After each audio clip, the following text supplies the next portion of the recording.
Hello guys, today we'll be covering a 2009 family film called Little Nicholas. All the relevant links and information for the film will be in the pinned comment below. The movie revolves around a boy named Nicholas, who's a single child. He's a quiet and shy boy who's different from his friends as he has no aim in life. Nicholas's best friend, Alceste, wants to become a minister because he thinks they have a lot of banquets and he likes to eat a lot. Meanwhile, his rich friend Jeffrey wants to work for his father.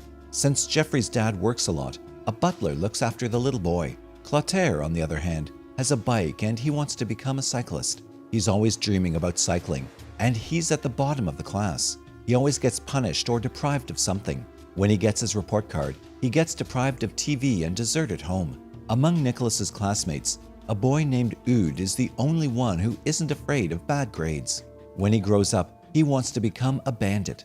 Meanwhile, Rufus wants to become a police officer like his father. He also likes to imitate other people, for which he always gets in trouble with the school supervisor named Mr. Dubon.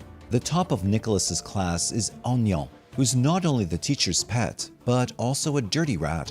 The boys despise him because of his snitching habit, but they can't hit him as he wears glasses.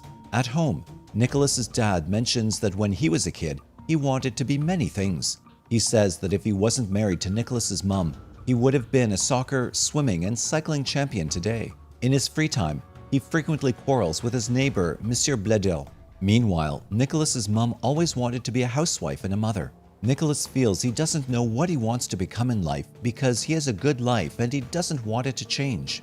One day, one of Nicholas's classmates named Yohim arrives late for class. A peon accompanied him reveals that Yohim is late because his parents welcomed a baby boy last night. After the class, the boys ask Yohim about his little brother. However, Yohim says he's not happy about the situation because the baby is allowed to scream all night. But if Yohim speaks loudly, he's immediately told to keep his voice down. Rufus warns him that the worst is yet to come, and soon his parents might make him share his room with his little brother.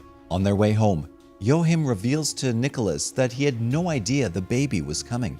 However, he suspected something bad was about to befall when his father started acting really nice to his mother. Later, when Nicholas's dad returns home, he brings a toy sent to him by his boss, Monsieur Mushboom. It turns out Mr. Mushboom always gives Nicholas's dad gifts instead of a promotion. Nicholas's mum and dad often fight over it, but the latter refuses to change jobs. One day, Nicholas's parents start getting along out of nowhere. His dad starts taking out the trash without complaining and feeds his mum breakfast with his own hand. It suddenly strikes Nicholas that his parents' recent behavior is awfully similar to that of Yohim's parents before they welcomed the baby.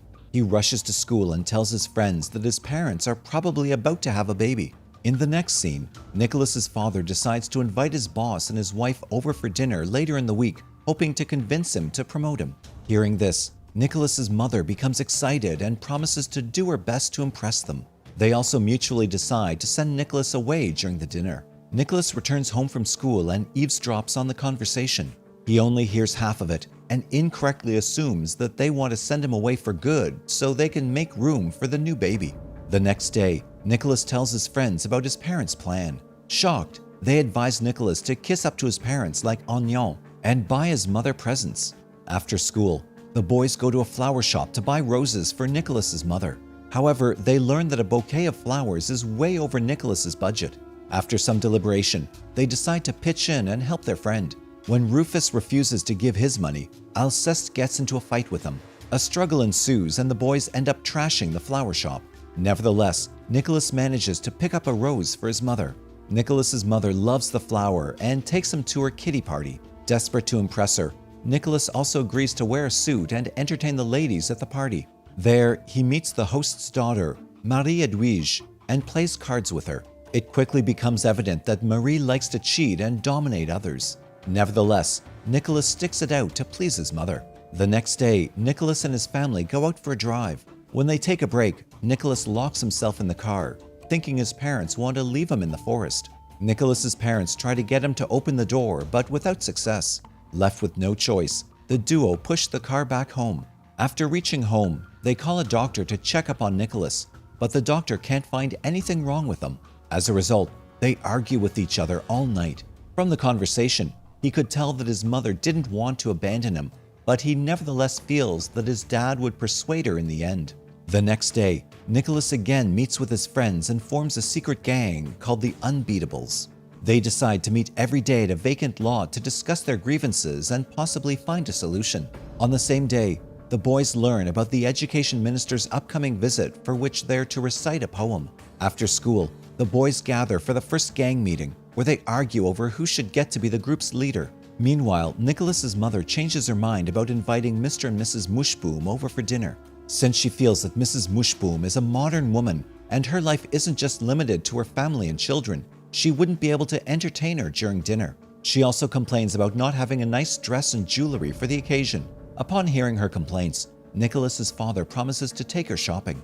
Elsewhere, Nicholas acts as the peacemaker and makes everyone a leader. The boys then decide to clean up Nicholas's home to impress his parents and convince them to keep him. After his parents leave, Nicholas and the boys get to work. However, they end up trashing the place. Nicholas loses all hope and decides to run away from home. However, he instantly regrets his decision and returns home. The next day, he tells his friends that he came first, so it's the baby who should leave, not him. He says that he's decided to hide his brother from his parents and raise him in a secret hut. Anya overhears the conversation and threatens to rat them out to the teacher. He offers to forget the conversation if they agree to convince the teacher to choose his idea for the performance for the minister's welcome program. The boys reluctantly agree, and Anya gets to live his fantasy of being a tyrant pirate. The next day, Nicholas's teacher goes away for 3 days, so a substitute teacher, Miss Navarin, takes her place. She asks the class about rivers and punishes Anya for standing up without her permission. Upset, Anya plans revenge on her and purposefully gives her a box of expired chocolates. In the next scene, Jeffrey brings a mini roulette kit to school, hoping to use it to make money and hire a gangster to kidnap Nicholas's brother, but Mr. Dubon sees them and confiscates it. Miss Navarin also falls ill after eating the bad chocolates, and Mr. Dubon assigns Anya the responsibility of the class. Anya tries to boss the class around, but this time, Eudes decides to teach him a good lesson. Meanwhile, Nicholas and his friends sneak out of the class to smuggle the roulette out of Mr. Dubon's office, using Clotaire as the bait. The children then camp outside the metro station to attract customers, but they're forced to run away when they lose money on their very first game. Meanwhile, Nicholas's mother prepares dinner for Mr. and Mrs. Mushboom. When the guests arrive, Nicholas's mother ends up messing up, mistaking Mrs. Mushboom for the trash lady. When she realizes her mistake, she profusely apologizes and welcomes the guests inside. Later, Nicholas's mother makes Nicholas say hello to the guests, and he ends up asking for the $500. He also tells Mr. Mushboom that he wants the money to hire a gangster to kidnap his brother. With such a rough start to the night, the get-together goes painfully awkward. Nicholas's mother also has to dump the lobster she'd prepared for dinner and serve them pasta she had made for Nicholas after she learns that her guests are tired of eating lobster with mayonnaise at other people's homes. On the day of the education minister's arrival, Nicholas's school teacher also returns back. Before the minister visits Nicholas's classroom, the teacher instructs the children to keep quiet. Consequently, when the minister visits their class, the children don't respond to him and make him feel awkward. Fortunately, when he asks Clotaire about the river that flows through Paris, he somehow manages to answer correctly, much to the entire class's joy. Meanwhile, Mr. Mushboom ignores Nicholas's father at work, and the latter takes it out on his wife. Elsewhere, Clotaire invites the gang to meet at the vacant lot and tells them a new idea that could make them a lot of money. It's a recipe from a comic book that makes a person strong. They prepare the magic potion with the ingredients shown in the book and sell it to the other children. They give a false demonstration of the power of the magic potion by tying up a heavy weight on one side of an abandoned RV, which any child can easily lift and knock over. As a result, the children quickly gain a lot of customers and earn their target amount. However, their business soon comes to an end when a child gets sick after drinking the potion and his parents come looking for them. Nevertheless, Nicholas and his friends continue their mission and contact a mechanic named Blind Jack, who they mistake for a gangster. Blind Jack asks them about the car that he has to repair, but the boys assume that he's demanding a getaway car for the job. The boys quickly come up with a solution and decide to use Jeffrey's father's car. However, none of the little boys knows how to drive a car, and they end up rolling down a hilly neighborhood. Nicholas's mother, who's taking her driving exam, notices Nicholas and starts to follow them. Their cars pass through Nicholas's father's office and almost run Mr. Mushboom over until Nicholas's father pulls his boss out of the way. This impresses Mr. Mushboom, and he instantly assigns him the responsibility of a big project. Next, a truck starts approaching Nicholas's mother's car from the other side, and they almost collide until she quickly parallel parks the car, saving both her and the examiner's life.